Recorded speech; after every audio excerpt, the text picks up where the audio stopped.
Welcome to Disruptive Successor, a show for next generation leaders in family businesses and entrepreneurs who want to disrupt the status quo and take their existing business to a whole new level. We all know that what got us here isn't going to get us there. This show will provide inspiration, advice, and resources to help you create massive impact. This podcast is sponsored by myself, Jonathan Goldhill, and my company, the Goldhill Group, where we provide coaching for growing companies. I'm Jonathan Goldhill, and my purpose is simple: to guide entrepreneurial leaders in family businesses towards more freedom and fulfillment. I want entrepreneurs to get clarity around the changes that will make them and their businesses more successful so they can experience the same freedom I've enjoyed in my life. Our proven practices challenge business owners to think differently about their business and how they're running it, and quite literally become game changers in our clients' companies. Learn more at thegoldhillgroup.com website, where you can schedule your free strategy session.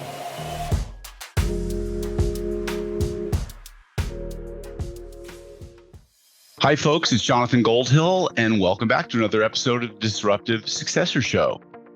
Today, I'm going to be talking to you about leadership, management, and growing your business. Today's episode is going to be called 7 Keys, because it's 7 keys to successful leadership, 7 attributes of successful leaders, 7 keys to successful transition of leadership, 7 keys to successful management, 7 keys to growing a business, and then that's going to be the show. So it's all about 7s today. It's a magic number in 7, and it's about leadership, management, transition, and growing your business. So let's start off with the difference between leadership and management, because this comes up as a topic often in my work with clients. And I like to start usually with a few quotes. It's part of a PowerPoint deck that I'm not going to be presenting. You'll just be watching me today. But so Peter Drucker, who is an author, or was an author, scholar, and really the father of modern management. He wrote more books about management and leadership than probably any other scholar. And he coached more Fortune 500 executives probably than anyone else in the world. And he died, 10 plus years ago at the age of 95, and was still publishing. He wrote over 40 books since the age of 65. So here's what he said about leadership and management. He said, leadership is lifting a person's vision to high heights, the raising of a person's performance to a higher standard, the building of personality beyond its normal limitation. Management is doing things right. Leadership is doing the right things. So those are a couple of quotes from Peter Drucker. Now, I want to give quotes from someone else you've probably heard of called Stephen Covey. He's the author of The 7 Habits of Highly Effective People and many other books by similar titles. And here's what he said about leadership and management. Effective leadership is putting first things first. Effective management is discipline, carrying it out. Management, he said, is efficiency in climbing the ladder of success.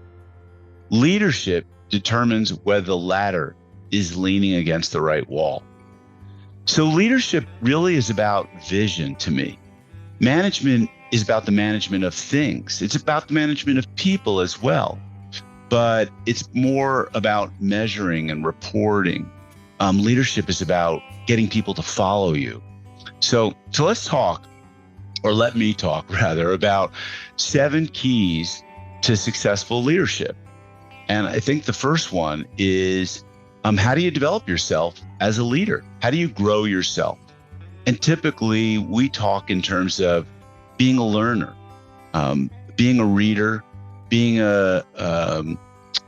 someone who takes in a lot of information and then teaches and imparts that to others. Because, if you're not learning and you're not growing, then how can you lead others? So that's the first thing, is developing yourself as a leader. The second thing is having a vision for your company. Where do you want to take it? How do you communicate that vision? Vision is like, or vision telling is like storytelling. You have to create a story, get people excited, stir them up, and get them all marching in the direction that you want them to march in and follow you. Leadership is about creating followership. So that's the second one, is vision. The third key to successful leadership is creating clarity and alignment of your team members. So that is the leaders, the managers, and your employees on the direction that you're trying to take your company, or that you're wanting to take your company. People need to be really clear, crystal clear. What's the goal? What's the 10-year target? What's the 30-year big, hairy, audacious goal? What's the 1 year? What's the 90-day plan? Like, where are we going, and why does it matter? So the fourth thing, and this is related to the first one of developing yourself as a leader, because oftentimes companies cap out at their own leadership level, but then the next capping out is developing leaders in your company. So as a leader, you need to learn not only how to lead, but how to develop others as leaders so that they can elevate others, and then you get more exponential growth. So key number 5 is creating the conditions for success. And that means giving people the tools they need, like software, equipment, vehicles, computers. People need to have the right resources to be able to elevate themselves and be effective. And that might mean the right training, the right mindset. That could be a lot of things. So it's way beyond just tools. It's also about like mental and physical and emotional intelligence and well-being. And then you have to get, key number 6 is your team to work well together. So you need a healthy team. Healthy team dynamics makes for the ultimate competitive advantage, right? I remember in business school many years ago that my teacher would always say, an A leadership team could execute on a C business plan much better than a C leadership team could execute on an A business plan concept. And that was in regards to starting up and getting venture capital. So really, building a strong, healthy team is an ultimate competitive advantage. And then finally, key number 7 is unlocking the potential of your people. And that gets back to training and mindset. It might be physical, mental, emotional conditioning. So those are, I think, 7 keys. Now let's talk about something a little bit more ambiguous, which is 7 attributes of successful leaders. And I say ambiguous because these are hard to measure. But the first one is transparency, I think.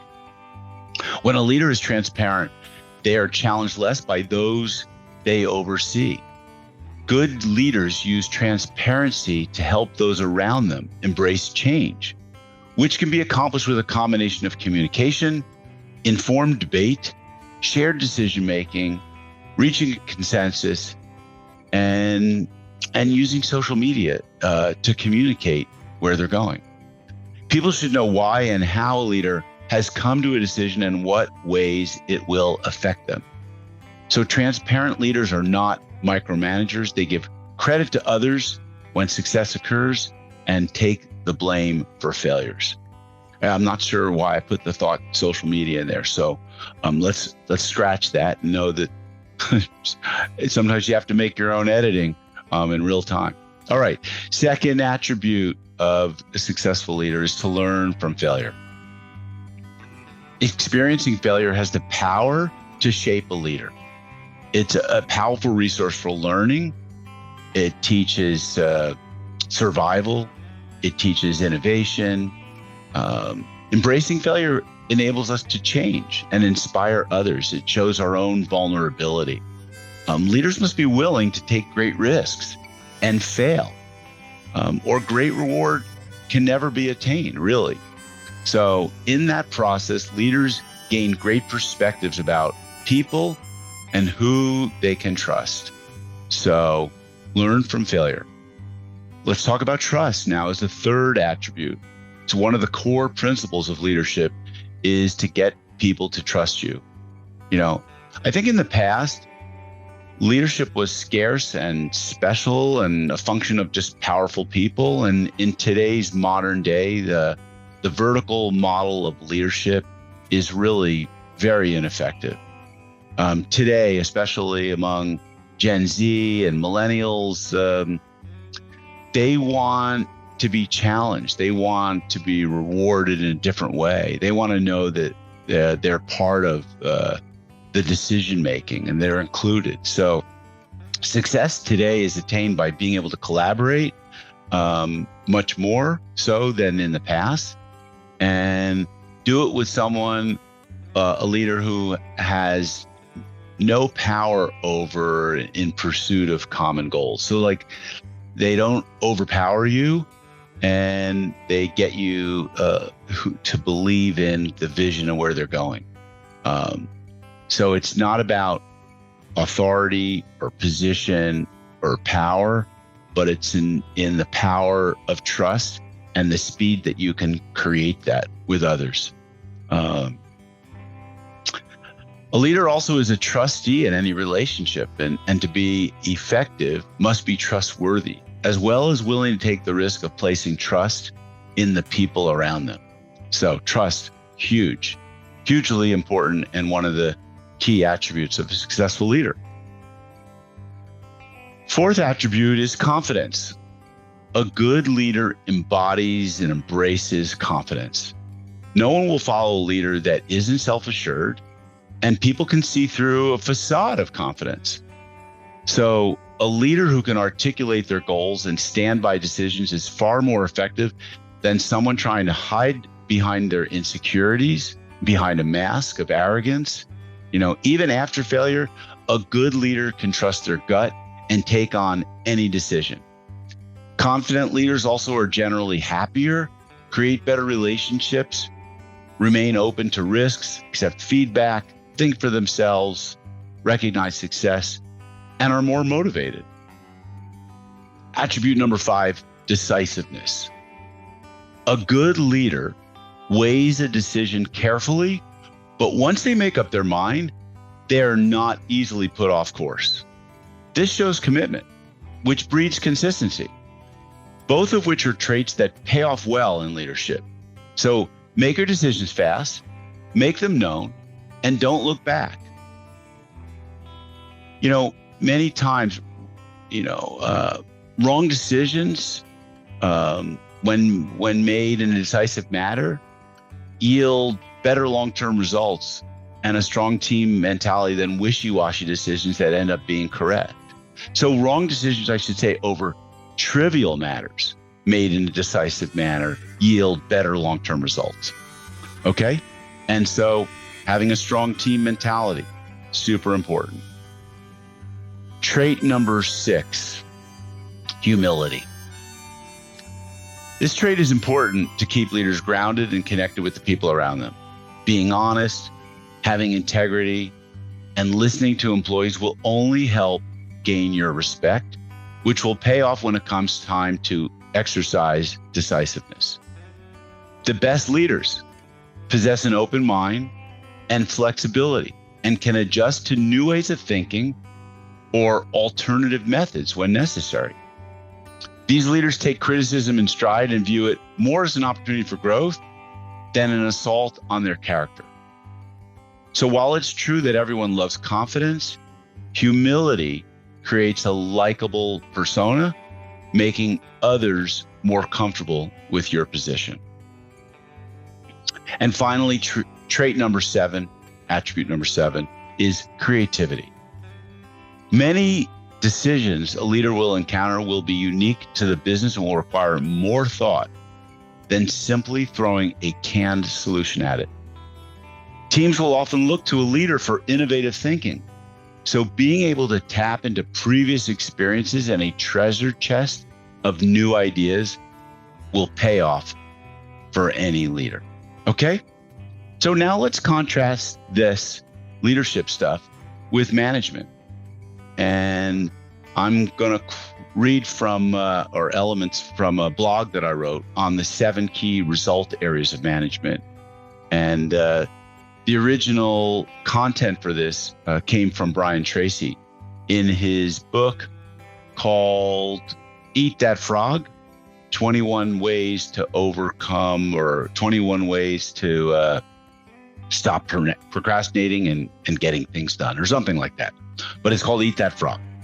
So let me just go over what the 7 key result areas of management are, and then read a little bit of some of the parts from my blog. So the first one is planning. Second one is organizing. Third one is staffing. Fourth one is delegating. Fifth one is supervising. Sixth is measuring. And the 7th is reporting. So you can see right away how different these are from leadership. So when you use the words management and leadership, I don't use them interchangeably. I'm pretty careful about what I mean. And so, all right, let's get into it. The first one being planning. Before you start, list everything you need to do. Not only will this save time and improve efficiency, but it also probably is the most important driver of productivity and success. Every minute spent in planning, both short and long term, saves as many as 10 minutes in implementation. Planning helps managers and business owners define their goals and create an action plan for optimal performance and results. Number 2, organizing. As your business expands, tasks become more complex and more people get involved. To ensure that everyone performs efficiently and effectively, list and analyze your processes with an objective eye. Organize your team's efforts and eliminate clutter and redundancies. Key result area number 3 is staffing. Recruitment, obviously, is an essential initiative for any growing business, and any business owner or manager must approach the hiring process seriously and strategically. And what I mean by that is, don't focus only on identifying great people. Instead, target people who are well suited for the job. They clearly identify your requirements, attract high quality candidates, thoroughly assess them, and select only those with the experience and capability to carry out the job. And then also on staffing is make sure that you have the right people in the right seats, doing the right things, right? So if you don't have someone who is enthusiastic about being there and whom you would enthusiastically rehire, then maybe they're the wrong person in that position. And as a manager, you should be able to see whether they're the right or the wrong person. Okay, key result area number 4 is delegating. And this may seem like an easy task, but the challenge is determining which tasks to delegate and to whom to delegate to. And if you don't have people to delegate to, or you're short-staffed, or you don't have the funds to hire someone, this can be a problem. But part of that is the problem of having, maybe of not having a growth mindset. So maybe you first need to develop a growth mindset, which is a leader's job, and then start to think in terms of who would you delegate something to. So you don't want to assign a task to a person who isn't qualified. What you do want to do is make sure that there's a good fit between the tasks that you're delegating and the person you're delegating it to. So the truth is that many business owners become exhausted and unhappy because they don't know the right way to delegate their own tasks. So you can reduce stress by delegating your low-value tasks so you can focus on more important ones. Focus on the ones that you love and that you're great at, and the ones that you like and that you're good at. And look at the ones that you don't like, maybe that you're good at, but you don't like and you're not good at, and definitely get those off your plate, because you're taking time and money away from the company, or you're taking hours away from your life because you have to make up those hours to get the work done. Okay, key result area number 5, supervising. Spend enough time with your staff to give them constructive feedback and positive direction. I like to believe that instead of doing an annual performance review, you should check in with people weekly, just really quickly, casually, like a walk-by, drive-by type of check-in, But you ought to have probably a monthly one-on-one. And if things are going really smoothly, then a quarterly one-on-one. So as a manager, nothing is more important to your employees than your time and your guidance. Provide training and coaching so you can help your staff perform at a higher level. Key result area number 6 is measuring. Make time to set standards and then measure results and hold people accountable to those results. Help them hold themselves accountable, as this will challenge them and it will raise them up. The only way to determine if your team is performing well is to measure and analyze. How will people know if they're doing a good job if they're not being measured or measuring themselves? So record your sales and output on a regular basis. Evaluate your performance based on quantity and quality and how your team contributes to the overall success of your business. Now, this can be difficult to do in certain positions. I've worked with companies that have software engineers or are technical product creators or, talk about secretaries or administrative people. It may be difficult to quantify their results, but you should endeavor to try and do it as best as you can. Key result area number 7 is then reporting. Reporting on the numbers and the measures improves accountability. It requires team members to submit reports on their individual contributions and their overall performance in certain measurable areas. And this is where I like the software that I recommend with my clients, because it keeps that accountability front and center and visible. In every weekly meeting, you go over it. It provides a basis for analyzing results, motivating people to perform better, improving efficiency and productivity. All right, let's move on to the next 7, and that's the 7 keys to successful transition of leadership. This is a show about disruptive successors and next generation leaders taking over from the prior generation. So let's understand some keys to that. So the new leader, must show a few things.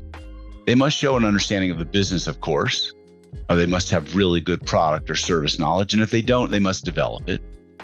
And they must show humility to learn the business where they don't know it, and to learn their people where they don't know them, and to develop an emotional intelligence, or what Pat Lencioni refers to in his book, The Ideal Team Player. They must demonstrate that they're smart. These characteristics go hand in hand, that is, humility and EQ. Someone with a healthy emotional intelligence, or EQ, is typically more likely to be a humble person. So when a successful succession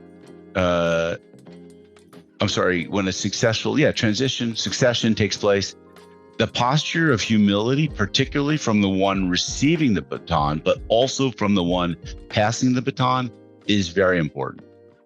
This involves 2 people who appreciate and affirm each other. True humility comes from the leader's understanding of who they are. So know thyself. Spend time working on yourself. If that means working with a coach or a mentor, or getting into therapy, or being in a peer group, get to know who you are. All right. Second key to transitioning leadership is to over-communicate. Many times there's a difference between what we think we have said and what people actually heard and understood. During a transition of leadership or any type of change, it's imperative to over-communicate. People have to hear and read things multiple times for understanding to take place. So communicate what your intentions are, communicate exactly what is happening in the transition between one leader to another. Number 3 is pretty simple. Establish a clear date. Leadership succession cannot hang on indefinitely. It needs a definite plan. It needs a date. People need to know who's the new sheriff or boss, and when did that transition, or is that transition effective? So that needs to be communicated. Obvious chemistry is number 4. When we think about people, we bring onto our staff, it's important to look for character and competency. So many times, however, we fail to look at the chemistry between the team members. You see how all these are related also to the key attributes of a leader, and also the key result areas of a leader. So in a time of successful transition, the employees will witness the chemistry between the one handing off the baton and the one receiving the baton, and they want to see that they like each other, they respect each other, and that they have a similar goal in mind, objective, even though maybe the goals of the new and next generation leader might be well beyond, hopefully, well beyond what the old or predecessor preceding leader had. So that's important to have that chemistry between the older and the younger. Number 5, a willingness to start over. And this is where the disruptive successor really enters and blooms. The next generation leader has to revisit the purpose of the company and must formulate and communicate a plan for where there will be changes and what they will look like. You know, you might have to say, as a new generation, a next generation leader, we got it wrong. When you communicate the change in your strategy or direction, that's okay. I've seen this with clients where they change direction because the next generation leaders sees something much bigger, better, or different. So second to last key is a formal announcement. And this doesn't have to be an elaborate event, but there should be a time to formally communicate that the leadership has passed from one to another. This could be as simple as an all hands meeting. Maybe it's an article in your company's newsletter, but successful transitions need a clearly identifiable moment when the baton is passed. Make it an event, make it a celebration, make it something exciting. And then finally, 7th is there should be a planned absence from the leader that's departing. You know, many times business succession at any level fails to take place because leaders hesitate to take their hands off the organization they were leading. You know, whether this is true in the event of a sale, but we're talking about succession and transition. And so there has to be a moment in time where the old leader leaves, not permanently, but at least for a while. Okay, so those were 7 keys to leadership and management and transition. And now I want to talk about my 7 Ps or keys to growing a business more successfully. And for those of you who have not seen the tool that I'm talking about, I'm going to share my screen for those who are on YouTube watching this. And I want to introduce you to my 7 Ps framework. So I think this is really important to have some kind of a playbook or an operating system that you use to grow your business. I've used the Scaling Up operating system or playbook. I've used the Entrepreneurial Operating System playbook, and I have my own, and I call it the 7 Ps framework. And one of the ways to evaluate yourself as a company is to take the Goldhill growth checklist that you can find on my website. It includes each of these Ps and asks some key questions in each of these areas. The first one is to understand your purpose. What is your purpose? What is your why? Why are you in business? You know, we know what you do. Why do you do it? Why does it matter? What would be lost if you weren't doing it? You know, what's your crusade? What's your mission? You know, that's beyond just the what, but the why, because that gets people to buy in. The second one is, what's your plan? You know, hopefully you have a plan to 2 or 10x or 2 to 10x the business. What's your plan to do that? You know, where do you want to be in 90 days? Where do you want to be in 1 year? Where do you want to be in 3 years? Have you communicated that? Are you clear in your own mind? And again, why do you want these things? So keep in mind, revenue is vanity, profitability is sanity. So we don't just want growth for growth's sake. We want it for a reason. Maybe there's more family members coming into the business. Maybe there's more employees planned for the business. Maybe you want to elevate opportunities for yourself or your employees. You have to have a plan to grow the business, to accommodate these additional salaries, and then you'll need more space. So what's your plan? When are you going to accomplish it? What are the measurables? What does it look like? Number 3 is your products or services. How do you improve them? How do you refresh them? How do you make them better? How do you make them more current? How do you make them more relevant? How do you leverage technology to improve the customer experience? How do you leverage technology to make your relationship with your vendors and your suppliers more seamless? How do you use technology and your offering, whether that be customer service, to make it so that you're removing the friction between you and your customers? Super important to improve that. Also, you want to make it so it's easy for your employees to deliver it, to sell it, to communicate it, to manage it. And so you want to think in terms of, how do I de-hassle my employees? And that's part of improving your service. Number 4 is your people. Who are your star people? Who needs to be fired? What people need to be replaced? What people need to be taken out of maybe multiple positions and put into one or just 2 positions? How do you get the right people in the right seats? That's, I think, key to building a healthy team and to building a growing company. Number 5, what are your 90-day priorities? Short term, what's the most important thing that you want to get done in your plan?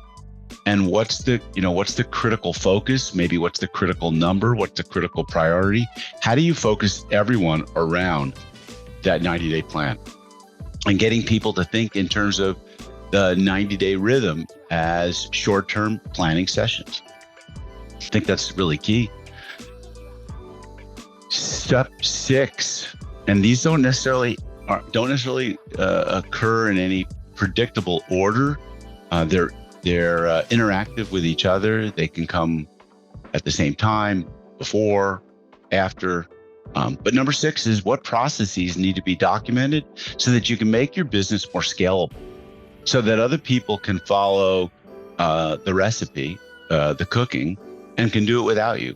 What processes need to be defined, and how do you do it? Do you do it with video? Do you do it with Word documents? Do you use a software that allows you to mind map, flow chart? How do you create accountability in the processes? Because it's oftentimes the handoff between people or departments where things start to fall down, break down.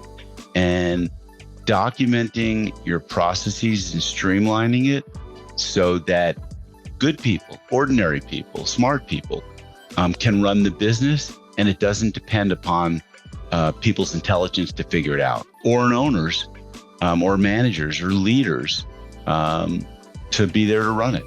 You want to be able to step away from your business if you own or manage a business. And the only way to do it is to have good, solid processes. Finally, what are our performance metrics? How are we measuring our results? Obviously, we measure it in terms of things like profitability. Hopefully, you're looking at your balance sheet and seeing whether or not your equity is increasing and your asset base is increasing, and your liabilities are decreasing. But how else do we measure it? There's sales effectiveness metrics. Those are fairly easy to track. There's marketing effectiveness. Those are maybe a little less easier to track. There's production measures, labor efficiency.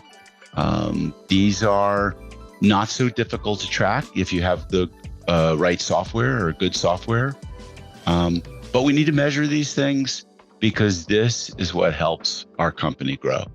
So putting this all together, this 7 P's framework, I think makes for a powerful way of looking at your business and scaling it, looking at leadership understanding what the responsibilities and the attributes and figuring out how do you develop yourself as a leader, understanding what management is, telling and teaching your people about management. I hope all these things have been useful to you, and that if you are involved in a succession, in a transition, or you're a new leader, that you will reach out to me and ask for help.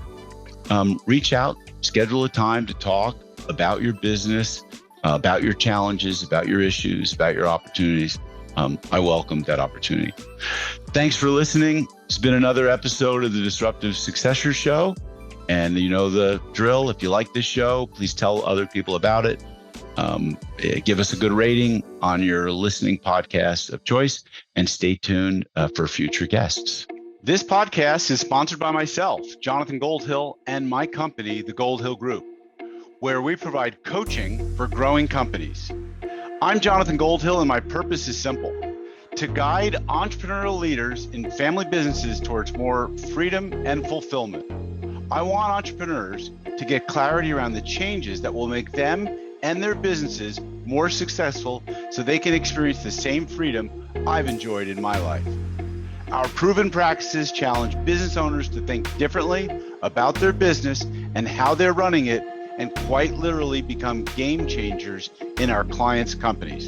Learn more at thegoldhillgroup.com website, where you can schedule your free strategy session.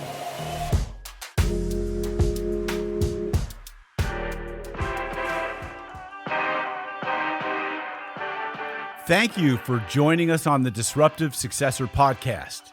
If you enjoyed today's episode, please subscribe, review, and share with a friend who would benefit from the message. If you're interested in picking up a copy of my book, Disruptive Successor, go to disruptivesuccessor.com.